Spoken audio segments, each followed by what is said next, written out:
But you may have these different mindsets. So a traditionalist-minded individual says, these are the 10 steps we're going to follow. This is the policy in the organization. And the baby boomer mindset says, perfect, that's great. These 10 steps, I know how to do this. I can knock it out of the park. I've done it 100 times. I'm going to look like a star.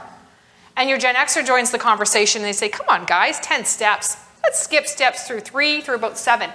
I'm all about the results. I can get the results faster that way. And the millennial joins the conversation and they say, 10 steps?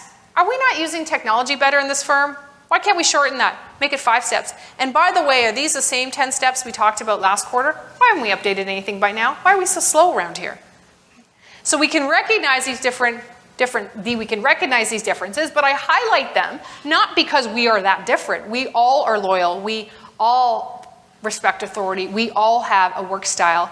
But when we don't understand somebody's work style, we make an assumption about their work ethic. So from a people leadership perspective or an HR perspective, it's around building those practices and programs that align to the values, expectations of the different generations. It's evaluating how you can be more transparent, responsive, and partnering in all of your practices.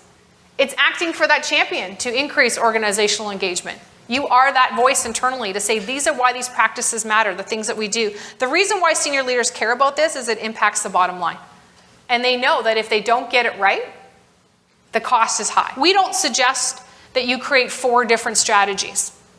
You create an integrated one. Now you may have 4 different strategies for recruiting. Obviously on campus would be different than other areas. But in most cases, you want to create an integrated approach. And it's a simple little tweak on what you're already doing, saying, have we really considered how each program will resonate? So when we think about recruitment, that is the one area where you may have segmented target markets.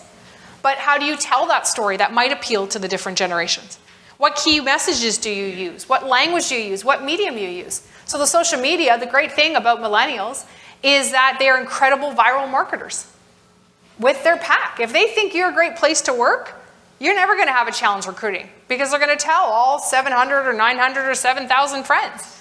If they don't think you're such a cool and great place to work, guess what? They tell everybody. So what's the orientation process? Well, it's about closing that gap and sealing the psychological deal. We need to do that with all generations. We need to do it particularly with our youngest colleagues and make sure that we can inculcate our corporate values and ensure that they recognize what does it mean to be successful in this organization, in this culture, and how do we set them up for success.